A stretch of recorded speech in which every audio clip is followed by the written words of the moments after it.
अब जब आपने इस थंबनेल पे क्लिक कर ही दिया है तो डेफिनेटली बहुत हद तक पॉसिबिलिटी है कि आप ये जानना चाहते हैं कि आखिर जिस व्यक्ति विशेष ने या फिर जिस पर्सन ने भी आपको धोखा दिया है उसके साथ क्या होगा, कर्मा कैसे काम करता है और उसके साथ आगे फ्यूचर में क्या होने वाला है। आप लोगों के तरह तरह के सवाल आते हैं।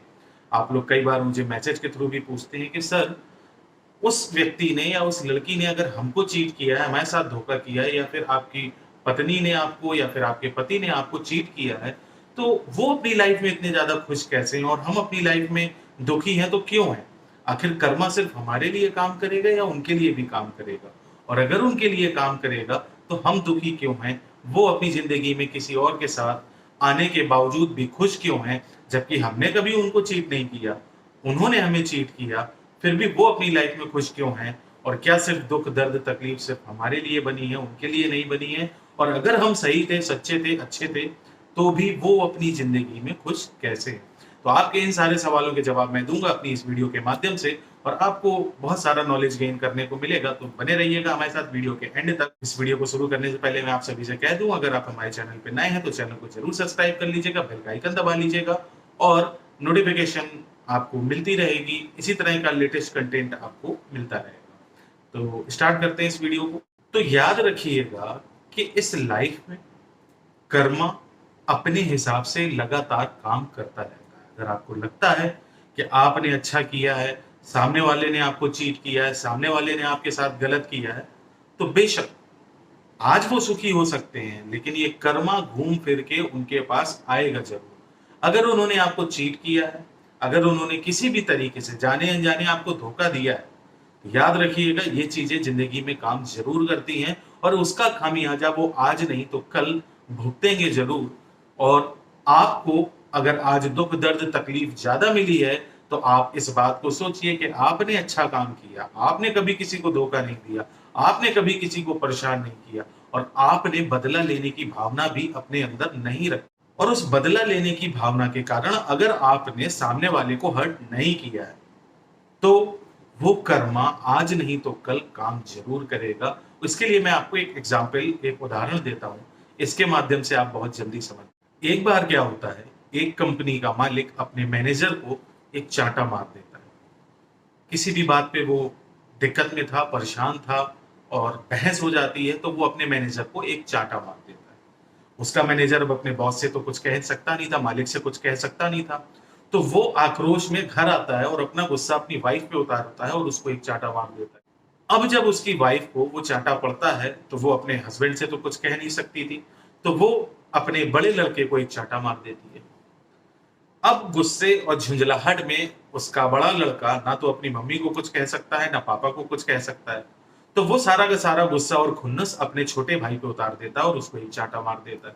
अब चूंकि छोटा भाई सबसे ज्यादा छोटा होता है घर में, तो वो अपना गुस्सा तो किसी को दिखा नहीं सकता, तो वो घर से बाहर चला जाता है।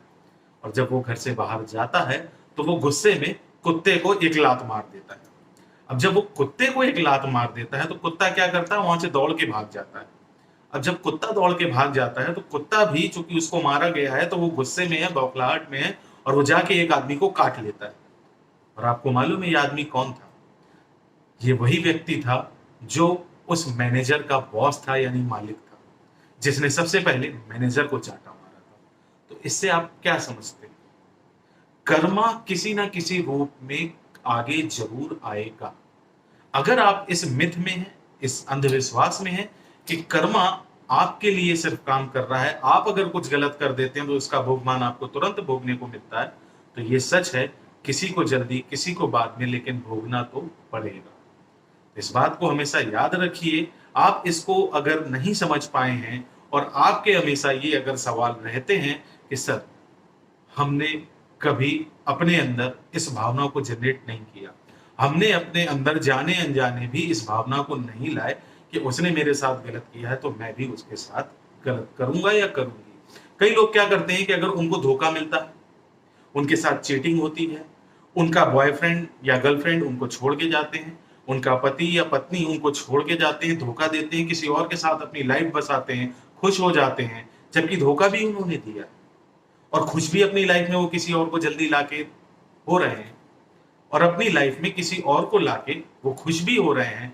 आप दुखी हैं, आपके साथ धोखा हुआ है, तो अगर आप भी गुस्से में, आवेश में, आक्रोश में किसी को या अपने पार्टनर को, जो कि आपका एक्स पार्टनर था, आप उसके साथ गलत नहीं करते, आप गुस्से और झुंझलाहट में उसको गलत मैसेज नहीं भेजते या फिर उसकी बातों को पब्लिक करके उसका मजाक नहीं उड़वाते, यानी किसी भी तरीके की बदला लेने की भावना अगर आपके अंदर नहीं है और आपने किसी भी प्रकार से किसी का भी कोई अहित नहीं किया है, वो जाने अनजाने, डायरेक्ट इनडायरेक्ट, तो याद रखिएगा आपका आने वाला वक्त वाकई बहुत अच्छा होने वाला है। आप इसको इस तरह से समझा करिए कि शायद ऊपर वाले ने आपको मौका दिया है कि वो चीजें, वो व्यक्ति विशेष, वो लड़की, वो लड़का, वो गर्लफ्रेंड, वो बॉयफ्रेंड, वो पति या वो पत्नी आपके लिए बेहतर नहीं थी।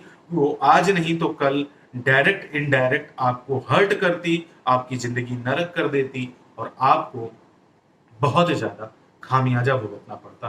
तो शायद आपके कर्म अच्छे थे, ऊपर वाले ने आपको आने वाली दुख भरी जिंदगी से बचा लिया है और कर्मा इसी तरह काम करता है उन लोगों के लिए जिन्होंने आपको धोखा दिया है, आपके साथ चीटिंग की है, उन्हें लगता है वो किसी और के साथ आ गए हैं, आज खुश हैं। आपको भी शायद उनकी डीपी स्टेटस या फिर इंस्टा पे रियल स्टोरी वगैरह जो भी है सोशल मीडिया के माध्यम से ये लग सकता है कि वो अपनी लाइफ में खुश हैं, बट उनका कर्मा उनका पीछा नहीं छोड़ेगा।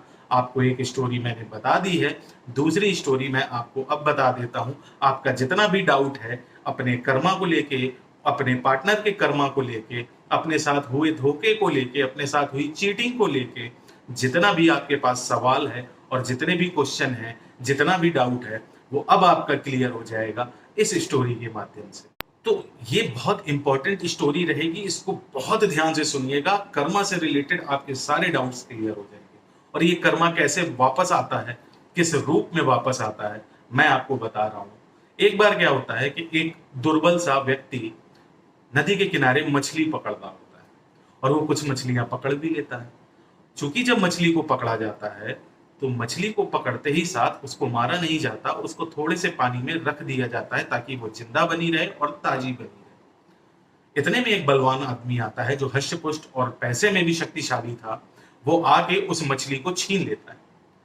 गरीब, दुर्बल, निर्बल आदमी उस व्यक्ति से कहता है कि अरे ये मछली मैंने पकड़ी है। कहता है मार तो नहीं खानी, तेरी हड्डी पसली तोड़ दूंगा। ये मछली अब मेरी है, इस पे मेरा अधिकार है और अब अगर तूने मुझसे कुछ बोला तो समझ लेना तुझे जिंदा नहीं छोड़ूंगा। वो गरीब आदमी उस शक्तिशाली और समृद्ध इंसान से, ताकतवर इंसान से कहता रहा, गुहार लगाता रहा कि ये मछली मैंने इतनी देर की मेहनत के बाद पकड़ी थी और तुम इसे क्यों लिए जा रहे हो। तो उस व्यक्ति ने बोला कि मुझे इस बात से कोई मतलब नहीं है, अब ये मछली मेरी है। और वो वहां से उस मछली को लेके चला जाता है। अधिकार किसी और का था, हक कोई और जता रहा है और कर्मा देखिए उसके पीछे कैसे पड़ने वाला है। तो जब वो ताकतवर इंसान उस मछली को वहां से लेके अपनी ताकत के दम पे चला जाता है, किसी और की मेहनत को खाने की कोशिश करता है, छीनने की कोशिश करता है और जब जाने लगता है, तो चूंकि मैंने आपको बताया था मछली तुरंत मरती नहीं है, उसको पानी में रखा जाता है, तो वो मछली जिंदा थी, फड़फड़ा रही थी और जब वो आदमी, वो ताकतवर आदमी उस मछली को लेके जा रहा होता है, वो मछली उसके हाथ में, उंगली में काट लेती है। चूंकि मछली काट लेती है तो मछली के दांत तेज होते हैं, उसको घाव हो जाता है।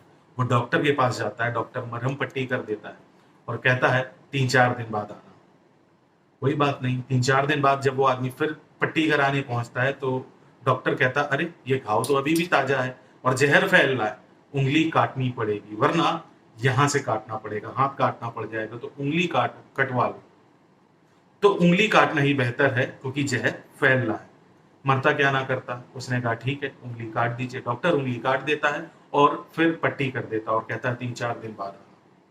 जब वो ताकतवर आदमी, वो इंसान फिर से डॉक्टर के पास जाता है तो डॉक्टर कहता है कि अभी भी ये जख्म भर नहीं रहा है और ये जहर फैल के अब यहां तक आ गया है, अब ये काटना पड़ेगा